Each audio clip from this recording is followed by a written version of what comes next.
Muchas gracias, Macarena. Bueno, chicos, buenas noches nuevamente. El día de hoy he dado para hablarles acerca de fluidoterapia, acerca de hidratación. Si es que tienen alguna duda, pueden interrumpirme. ¿Me pueden decir cuánto tiempo tenemos para poder calcular qué tanto rápido avanzamos? 1 hora, doctora. Genial, genial. Entonces podemos trabajar tranquilamente. Muy bien, vamos a empezar la charla con un caso, ¿no?, que por ahí podría suceder en nuestras emergencias. Este es un lactante de 1 año de edad, 10 kilos de peso, que no tiene antecedentes de importancia y que tiene vacunal completo. Llega al hospital con un cuadro de bronquiolitis severa con desaturación química, ¿no? Se le administra hidratación endovenosa con decrecimiento de hipertensión 40 mililitros hora. 24 horas después de ingreso, un niño sin antecedentes de importancia que ingresa por bronquiolitis cursa cuadro de convulsión tónico-clónica generalizada. Se le solicita exámenes químicos y en el control de electrolitos encontramos un sodio en 122, un potasio en 4, creatinina en 0.2, hidérica de 278 milimol por kilo. Bueno, vamos a dejarlo pendiente. Muchos de ustedes han visto cuál es la posible causa de este cuadro. Vamos a revisar acerca de fluidoterapia y terminando la explicación, vamos a aclarar algunos puntos.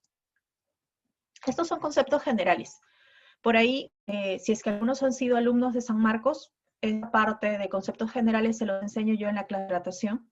Y son temas que hemos revisado en grado. Sabemos que el gran porcentaje de agua que constituye nuestro cuerpo, alguna bibliografía menciona 60, incluso algunos mencionan hasta 70% en el periodo natal. De este 60%, la gran cantidad de agua no se encuentra en el intravascular, se encuentra en el nivel intracelular, las 2/3 partes. Solamente 1/3 parte se va a encontrar en el extracelular. Y de esta, aproximadamente el 25% está en los vasos sanguíneos a nivel intravascular. Lo que sí es que el agua puede moverse, se mueve de un compartimento a otro y el movimiento del agua de un compartimento a otro va a depender de la osmolalidad, pero más que todo de la tonicidad. Por eso es importante conocer qué significan estos términos para poder entenderlo. La capacidad tiene una solución de mover el agua dentro o hacia afuera de la célula, se conoce tonicidad, ¿no? Entonces, la tonicidad es lo que va a ganar que el agua se mueva o no. Vamos a hacer un ejemplo muy sencillo. Si nosotros administramos una solución hipotónica dentro del vaso sanguíneo, ¿no?, en el espacio intravascular, esta solución hipotónica, que tiene poca cantidad de sodio, lo que va a ocasionar es que el agua se vaya hacia una zona en donde encuentre más sodio, se vaya dentro de la célula. Entonces va a ocasionar que la célula se expanda, se dilate. Por el contrario, nosotros vamos a administrar al vaso una solución hipertónica con mucho sodio, lo que vamos a ocasionar es que el agua que se encuentra dentro de la célula salga hacia el vaso. Esto va a hacer de que la célula se contraiga, ¿no? Entonces vemos cómo la tonicidad de la solución va a determinar que el agua entre a la célula o salga de ella. Y esa tonicidad está dada principalmente por el sodio. ¿Por qué? La tonicidad y la osmolalidad a veces son términos que pueden confundirse. En la osmolalidad influye el sodio, recordemos la fórmula, 2 veces el sodio por,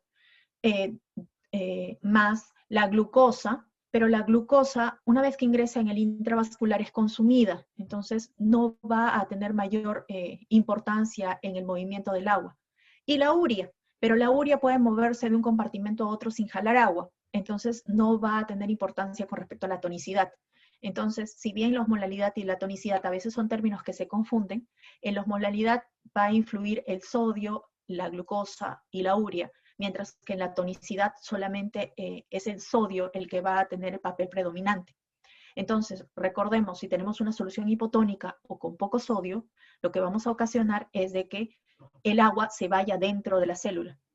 Y si es que vamos a administrar una solución hipertónica, lo que vamos a ocasionar es que el agua salga de la célula y la célula se contraiga. ¿Ya? Estos son conceptos muy sencillos, pero que tienen importancia clínica. Una manera mnemotécnica, tal vez que yo tengo de recordarlo, es que el agua siempre va a perseguir el sodio. Ya es como un enamorado, un novio así celoso que siempre va a estar viendo sodio. Si es que nosotros administramos una con poco sodio, el agua va a buscar donde haya más sodio, va a meterse dentro de la célula. Mientras que si nos administramos mucho sodio, solución hipertónica, espacio intravascular, el agua va a buscarlo y va a irse y va a salir de la célula. Esto es lo que yo les comentaba acerca de la osmolalidad, ¿no? 2 veces el sodio más la glucosa entre 18 más la urea entre 2.8. Esto nos va a dar la osmolalidad del plasma, que se encuentra en torno a 280-285 miliosmoles por kilo. Las soluciones que tengan una osmolalidad similar a la del plasma se determinan como isoosmolares. Recordad, para osmolalidad hablamos de sodio, glucosa y urea. Entonces podemos tener soluciones solamente de glucosa que sean isosmolares, que tengan tanta cantidad de glucosa que su osmolalidad sea cercana a 280. Pero una vez esta solución que solamente tiene glucosa ingrese al intravascular, la glucosa va a consumirse. Y como no tiene sodio, la tonicidad va a caer al suelo. Entonces, la solución que es isoosmolar es hipotónica porque no tiene sodio. Ya les comenté que la urea no tiene mayor importancia en la edad porque pueden moverse de un compartimento a otro sin jalar agua. Estas son algunas de las soluciones que se utilizan con más frecuencia. Por ejemplo, el cloruro de sodio al 0,9%, que es la solución salina, ¿no? El suero fisiológico. Miren, tiene una osmolalidad de 286. Podemos decir que es isoosmolar porque tiene una osmolalidad similar a la del 280-285. Y con respecto a su cantidad de sodio, tiene 154. Es bastante similar a la cantidad de sodio que hay en plasma. No exactamente, es un poquito más. Nosotros sabemos que los valores normales de sodio están entre 135 y 145. Pero bueno, 154 está bastante cerca. Entonces podemos decir que es isotónico.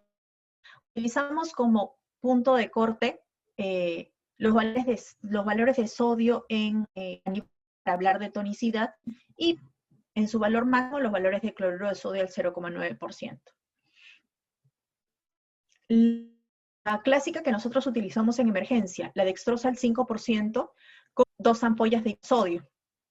Si ustedes, bueno, ya saben que una ampolla de hipersodio tiene 20 ampollas, sería 40 mililitros, y que en 1 mililitro de hipersodio hay 3.4 miliequivalentes de sodio. Entonces, en 40 vamos a tener 136 miliequivalentes de sodio, que es más o menos lo en plasma. Entonces, podemos decir que esta es una solución isotónica.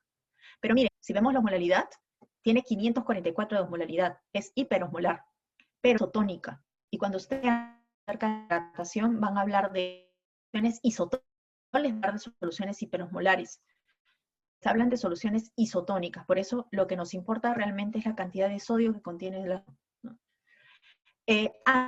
Anteriormente utilizábamos mucho la dextrosa al 5 con cloruro de sodio en una sola ampolla de hipersodio.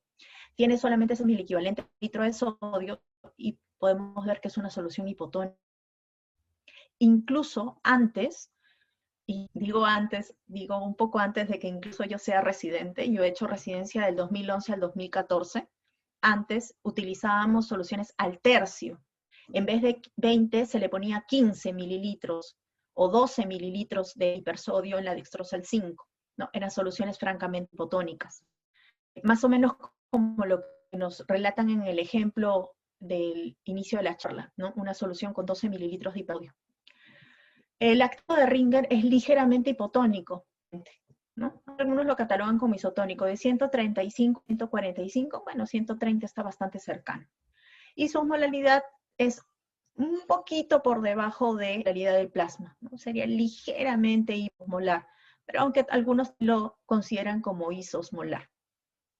¿Cuál es la diferencia entre el lactato de Ringer, aparte de que tiene un poco menos de sodio? Es que también tiene mucho menos de cloro, bastante más cercano a lo que es bastante fisiológico, si lo comparamos con los valores a nivel sérico, a diferencia del suero salino, ¿no? Que es 154 miliequivalentes de cloro, y por ahí a veces siempre hay la preocupación de una hipercloremia.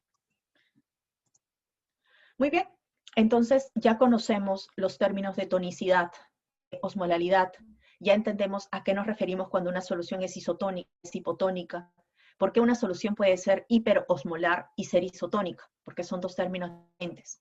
Entonces ahora vamos a hablar de las fases de fluidoterapia. Como les mencioné, la charla del día de hoy va dirigida más hacia lo que es hidratación endovenosa.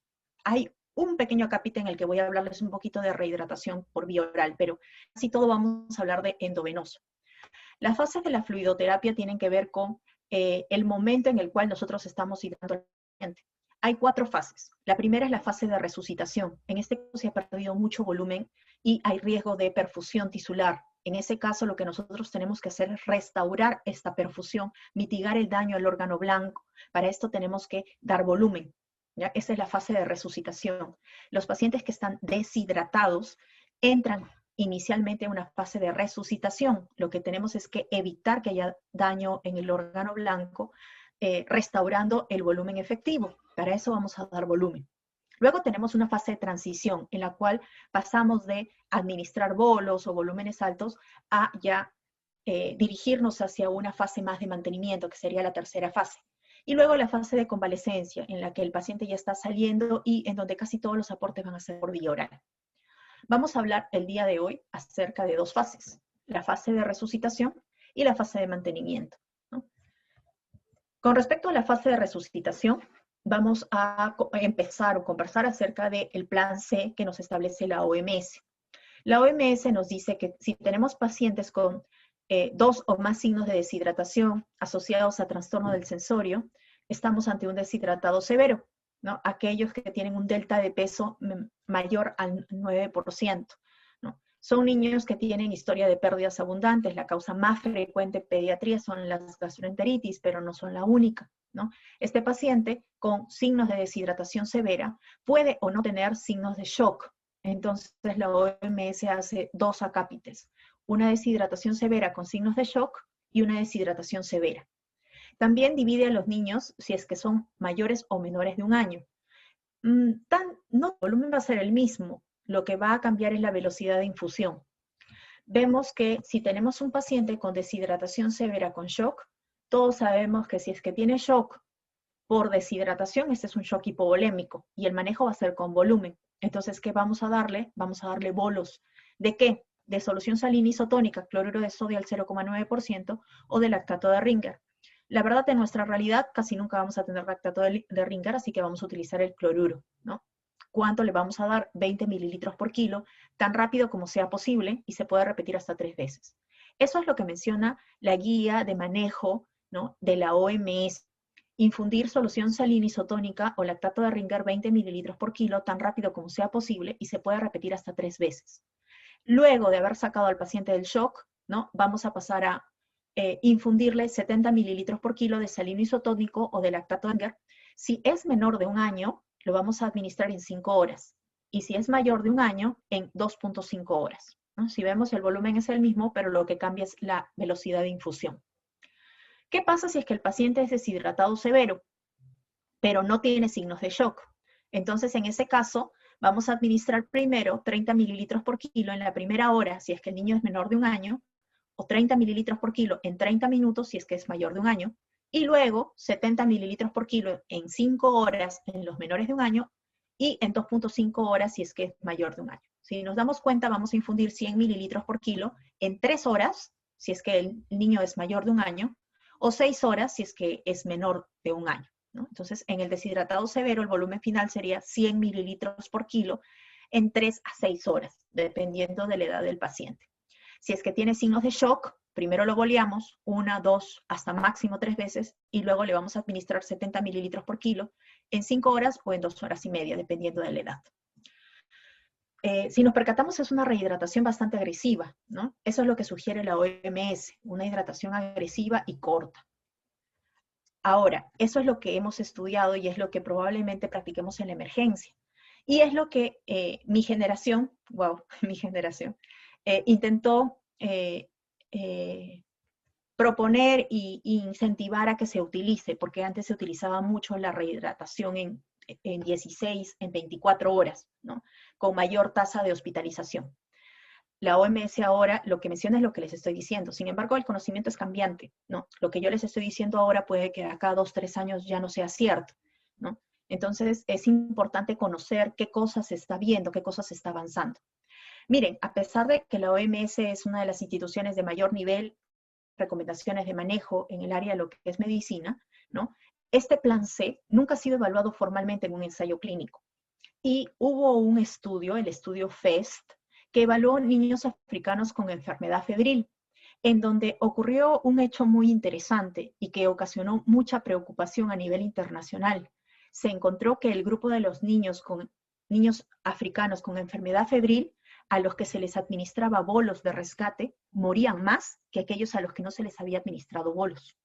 Entonces, esto ocasionó que existiera miedo y preocupación acerca de qué tan seguro era administrar bolos tan rápido, ¿no?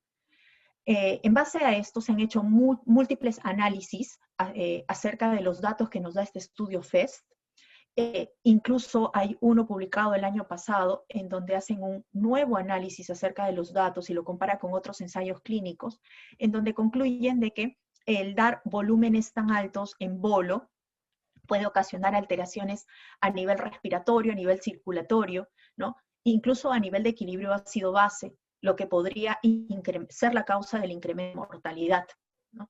Entonces, ante esto, se diseñó un nuevo estudio, un estudio multicéntrico randomizado, que lo que evalúa es una rehidratación agresiva por diarrea versus una rehidratación más lenta, y por sus siglas en inglés a este estudio se le denominó estudio GASTRO, que se llevó a cabo en Kenia y Uganda. En este estudio lo que se evaluó se comparó alcance de la OMS de 3 a 6 horas, como les he explicado, en los deshidratados severos, versus a administrar los 100 mililitros por kilo, pero en 8 horas. Lo que evaluó fue la seguridad, la presencia o no de efectos adversos. Y en este estudio se encontró de que no existían diferencias significativas en cuanto a seguridad en los dos esquemas, tanto en el esquema de la OMS como en el esquema lento. Y lo que concluyen es de que sería igual de seguro administrar tal vez de manera un poco más lenta la rehidratación, ¿no?, en pacientes pediátricos, pero todavía es solo un estudio, ¿no? Pero es importante que lo tengan en cuenta. ¿Por qué? Porque la información va cambiando, entonces uno va leyendo acerca de velocidad de infusión. Miren, con respecto a la velocidad de infusión, esto es un estudio que evalúa la rehidratación endovenosa rápida en niños con gastroenteritis y deshidratación. Fue publicado en el BMC de 2018, en donde evalúa la falla de tratamiento que requiere hospitalización durante la visita inicial. Y bueno, evalúa rehidratación endovenosa experimental, que es la rápida y ultra rápida, versus un control que sería lento o estándar. Y se ve que tanto a favor del experimental como el control, casi todos los estudios se encontraron o cruzaron la línea, ¿no? Entonces, no se encontró mayor diferencia con respecto a la falla de tratamiento en ambos grupos. Cuando se evaluó el reingreso, luego de un alta inicial, valorando lo mismo, rehidratación rápida y ultra rápida, con la rehidratación lenta y estándar, tampoco se encontró mayor diferencia, con cierta, tal vez, predisposición a favor del grupo control, que era la rehidratación más lenta, ¿no? Pero la verdad es que todas cruzaban la línea, ¿no?, y no se encontró diferencias. Recordemos, ¿cuándo debemos rehidratar por vía endovenosa? Cuando el paciente está chocado o con trastorno del nivel de conciencia. Eso significa en un deshidratado severo. Por eso es que el plan C de la OMS siempre es hidratación endovenosa. Y hay otras indicaciones: intolerancia oral, flujo diarreico alto, persistencia de deshidratación luego de iniciar la terapia de rehidratación oral, signos de hilio, insuficiencia renal. Entonces, si bien el plan C siempre es rehidratación endovenosa, ¿no?, el plan B siempre recomendamos que debería iniciarse con rehidratación por vía oral, ¿no?, la TRO, terapia de rehidratación oral, y solo si es que cumpliera alguno de estos criterios pasarlo endovenoso. Si ustedes recuerdan, en el plan B de la OMS la recomendación es de 50 a 100 mililitros por kilo de 2 a 4 horas de suero de rehidratación oral, ¿no?, para empezarlo por terapia de rehidratación oral. Entonces, teniendo en cuenta eso, yo quería compartirles este estudio porque me pareció muy interesante. Yo he hecho guardias igual que ustedes en la emergencia y también a los pacientes que venían con diarrea, vómitos y algún signo, algún grado de deshidratación, lo enviaba a la URO. La verdad es que no sé si es que la URO sigue funcionando o están rehidratando en la emergencia, pero clásicamente lo mandábamos a la URO y luego de una hora y media regresaban y valorábamos qué tanto había tolerado. Este estudio me pareció muy útil. ¿Por qué? Porque dividió a la población en 3 grupos. Un grupo que toleró la terapia de rehidratación oral en la sala de emergencia y que cuando llegó a su casa tuvo una terapia por vía oral satisfactoria. Otro grupo que toleró la terapia de rehidratación oral en la emergencia, pero cuando llegó a casa falló y tuvo que regresar a la emergencia. Y otro grupo que desde la emergencia no toleró la vía oral. Nos damos cuenta que en total se evaluó a 129 pacientes. De estos 129, tenemos que 50 fallaron la terapia de rehidratación oral desde el inicio y, bueno, 63 lo toleraron en la emergencia y lo toleraron en casa y 16 toleraron en la emergencia y fallaron la terapia de rehidratación oral en casa. Acá viene el dato interesante. Comparando a estos dos grupos, ¿qué fue lo que diferenció que un niño tuviera una terapia de rehidratación oral satisfactoria y no fracasar en casa? Una de las cosas que se encontró fue el volumen de suero de rehidratación oral que habían tolerado en la emergencia, ¿no? Vemos que los que tuvieron una terapia de rehidratación oral satisfactoria habían tolerado en la emergencia 25.9 mililitros por kilo de mediana, ¿no? Como medida de tendencia central, mientras que los que habían fracasado, o sea, habían tolerado en la emergencia y habían fracasado en casa, tenían una mediana de 11.1 mililitros por kilo. Si ustedes recuerdan, hemos dicho que un paciente que tiene una deshidratación leve a moderada y vamos a manejarla por plan B con suero de rehidratación oral, vamos a darle un volumen de 50-100. Cuanto más leve sea, más va a tirar hacia 50. Cuanto más moderada sea, más va a tirar hacia 100. Entonces, pongamos que era un paciente con una deshidratación leve, leve moderada, pero más tirando para leve. Entonces, pongamos que le vamos a dar 50 mililitros por kilo. Usualmente lo dividimos en 4 horas, de 2 a 4 horas. Si vamos a darle 50 mililitros por kilo en 4 horas y vamos a observarlo por 2 horas en la emergencia, eso significa que en esas 2 horas debería tolerar 25 mililitros por kilo. Y recién en ese momento lo vamos a mandar a casa para que siga tolerando en casa. Eso significa que tendría más o menos mayor posibilidad de que en casa pueda ser una terapia de rehidratación oral satisfactoria. Si por el contrario solamente lo tenemos 1 hora o menos, ¿no? 12.5 mililitros por kilo, lo que sería en 1 hora, ¿no? Existe mayor probabilidad de que falle la terapia de rehidratación en casa. Entonces, este punto es para recalcarles que es importante, así parezca que nos estamos llenando de pacientes, el poder vigilar al menos 2 horas a estos pacientes de que toleren la vía oral, para ya con mayor tranquilidad mandarlos a casa, ¿no? A que continúen y completen su plan B con suero de rehidratación oral. Sin olvidar cuáles son las indicaciones para uso de endovenoso, ¿no?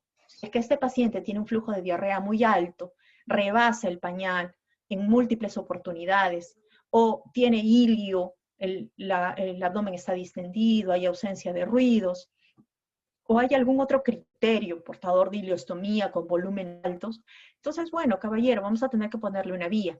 Pero si es que podemos rescatar la terapia de rehidratación oral, que no ha demostrado incrementar los reingresos, ni que fracase la rehidratación en mayor porcentaje que si lo hacemos solamente por vía endovenosa, intentémosle, vamos a disminuir la tasa de hospitalización, pero hagámoslo bien, observémoslo al menos 2 horas para poder cumplir al menos 25 mililitros por kilo monitorizados en la emergencia o en una unidad de rehidratación oral. Muy bien, entonces hemos hablado acerca de lo que es la fase de resucitación, hemos hablado del plan C, la solución está clara, es o cloruro de sodio al 0,9% o es lactato de Ringer. Hemos hablado de la velocidad de infusión, qué es lo que recomienda actualmente la OMS, pero cómo hay estudios que están con alguna tendencia a lentificar un poco esa velocidad de infusión, porque no se ha visto de que se incrementen las complicaciones y podría ser más seguro, ¿no? Todo, como les digo, todo a raíz de este estudio FEST, ¿no? En donde se vio un aumento de la mortalidad. Ahora vamos a conversar acerca de la fase de mantenimiento. Una vez que tu paciente ya lo rehidrataste, ya le diste volumen, ya le devolviste el volumen perdido, y por alguna razón no puede ingerir por vía oral, vas a tener que darle volumen por vía endovenosa para mantener su hidratación. Entonces necesitamos tener conocimiento acerca de cómo se calcula este volumen de mantenimiento, de dónde sale, ¿no? Bueno, les voy a contar un poquito de la historia que a mí me pareció bastante interesante, ¿no? Desde 1957, Holliday y Seagar han estado investigando acerca de cuál es el volumen o cuáles son los requerimientos reales de un niño, ¿no? Con respecto a volumen y con respecto a electrolitos. Se utilizó el método calórico que nosotros conocemos y los requerimientos de sodio y potasio se consideraron de acuerdo a los contenidos de sodio y potasio que habían en la leche materna y la leche de vaca, ¿no? Porque se consideró de que si esa era la cantidad de sodio y potasio que un niño sano ingería alimentándose con leche materna o con leche de vaca, entonces debería ser la cantidad de sodio y potasio que nosotros requeríamos de manera general, ¿no? No había mucha evidencia, pero esos fueron los criterios que se utilizaron. Sin embargo, empezaron a darse cuenta de un detalle, de que estos requerimientos podían servir para niños sanos, pero en los niños hospitalizados, en los niños enfermos, no se tenía ninguna bibliografía ni dato de que estos valores fueran suficientes. Se ha visto de manera fisiológica de que cuando un paciente está enfermo, cuando un niño está enfermo, está sometido a estrés, ¿no? La ADH empieza a tener un efecto importante en el organismo. Como dice su nombre, es la hormona antidiurética. Hace de que se ahorre agua y de esta manera se diluye un poco los electrolitos. Para entenderlo tal vez de manera sencilla, hay una tendencia a la hiponatremia dilucional por efecto de la ADH. Esto en pacientes pediátricos que están sometidos a estrés. Entonces, si tú tienes a un paciente que, porque está hospitalizado, es que lógicamente está enfermo, uno no hospitaliza a un niño sano, ¿no? Entonces, este paciente que está enfermo, que está sometido a estrés, tal vez febril o con cualquier cuadro infeccioso, inflamatorio, en donde va a tener un incremento en la secreción de hormona antidiurética y va a tener mayor riesgo de ser hiponatremia dilucional, le da soluciones que tienen baja cantidad de sodio, o sea, soluciones hipotónicas, este riesgo se va a ver incrementado. Ya desde el año 90 empiezan a verse mayores reportes de casos de efectos adversos secundarios a hiponatremia en pacientes en los cuales se había administrado soluciones hipotónicas. Entonces empiezan a darse cuenta de que hay un riesgo incrementado de hiponatremia iatrogénica por hidratación de mantenimiento con soluciones hipotónicas. Es ante este escenario en donde empieza a hacerse múltiples estudios acerca de la seguridad de soluciones hipotónicas versus isotónicas, ¿no? Y, por ejemplo, en este es un estudio en el que se compara soluciones isotónicas versus hipotónicas para la fluidoterapia endovenosa de mantenimiento en niños. Es un estudio en Cochrane del año 2014, en donde vemos que lo que se comparó, el outcome, fue la hiponatremia, la presencia de hiponatremia. Y vemos que todos los recuadros y el total se encuentra, perdónenme, acá el cuadrito no nos ayuda, pero está a favor del uso de soluciones isotónicas. ¿Por qué? Porque se encontró que había más hiponatremia en los grupos en los cuales se utilizaban soluciones hipotónicas. Este es otro estudio en donde se compara, ¿no?, soluciones isotónicas e hipotónicas, pero acá el outcome fue la hipernatremia, porque eso era uno de los miedos de utilizar soluciones isotónicas. Tal vez le estamos dando mucho sodio a los niños y podemos ocasionar hipernatremia, pero no se encontró diferencias con respecto a la hipernatremia en el uso de soluciones hipotónicas o isotónicas, ¿no? Se ve que están todas en el centro. Entonces, no había mayor hipernatremia si es que utilizamos soluciones isotónicas en comparación con utilizar soluciones hipotónicas. Acá, en este caso, ¿no? Esto es un metaanálisis de utilizar fluidoterapia endovenosa de mantenimiento, isotónicas versus hipotónicas. Acá el outcome fue también hiponatremia, ¿no? Y vemos que todos estaban a favor del uso de soluciones isotónicas.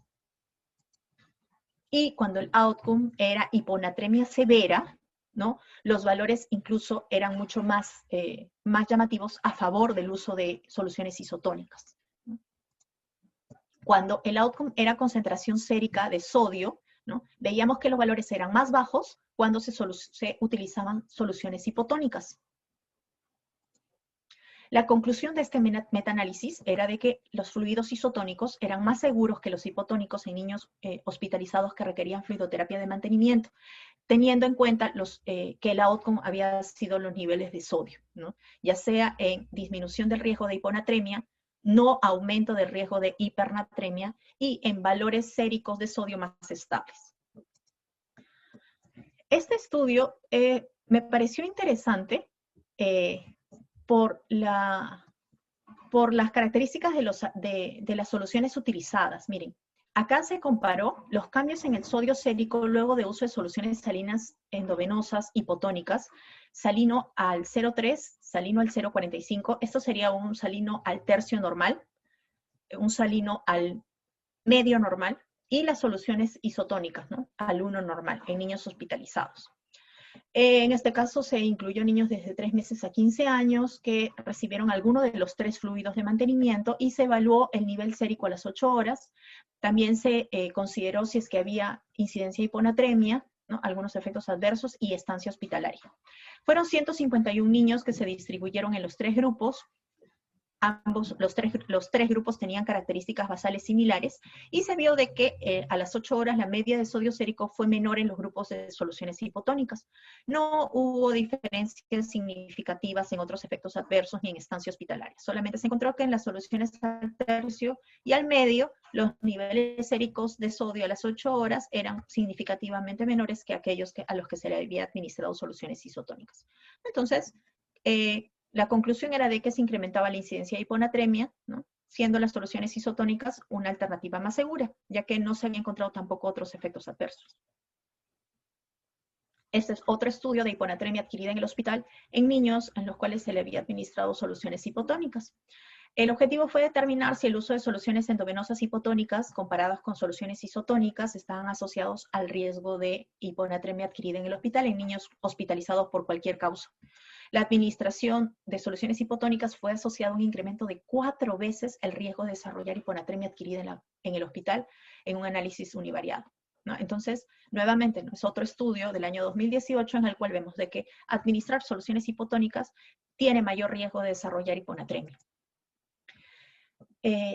Acá, bueno, más o menos repetimos lo mismo, pero ¿por qué me llamó la atención? Es porque, bueno, fueron 56 niños incluidos y acá miren, se utilizaban soluciones hipotónicas, tan hipotónicas como al 0,18%. O sea, esto es una solución al sexto normal, una cantidad ínfima de cloruro de sodio al 20, ¿no? Es muy poquito sodio. Y es un porcentaje muy alto, 87.5% de los pacientes en este estudio utilizaron una solución con bastante hipotónica, bastante hipotónica. Y miren, esto es un estudio del año 2016, ¿no? Esto es más que nada para que se den cuenta de que incluso en otros países todavía se utiliza con bastante frecuencia soluciones muy hipotónicas. Y es lógico, pues, de que con soluciones tan hipotónicas el riesgo de desarrollar hiponatremia sea mucho más alto, ¿no? Ya por fin, en el año 2018, la Academia Americana de Pediatría publica su guía de práctica clínica con respecto a las soluciones endovenosas de mantenimiento en niños, y ya por fin establece la recomendación de que los niños entre 28 días y 18 años que requieran hidratación endovenosa de mantenimiento deben recibir soluciones isotónicas. Incluso ya te va un poco más allá y te dice que debería tener apropiada cantidad de potasio y de dextrosa. O sea, la solución de dextrosa con 2 ampollas de hipersodio y una ampolla de calio sería la solución ideal de acuerdo a esta recomendación. Con esto disminuye el riesgo de desarrollar hiponatremia. Esta es un grado de evidencia A, ¿no? El fluido es más fisiológico, hay menos riesgo de hiponatremia, ¿no? Y bueno, la fuerza de recomendación es fuerte.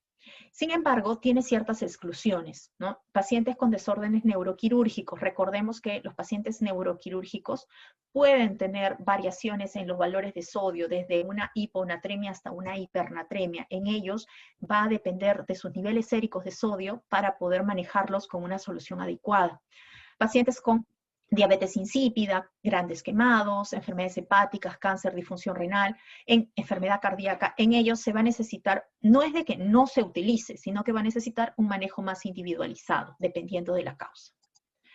Este es una tablita que saqué de un artículo del New England del año 2015, donde ya se manejaban las recomendaciones acerca de fluidoterapia dependiendo de la patología, ¿no?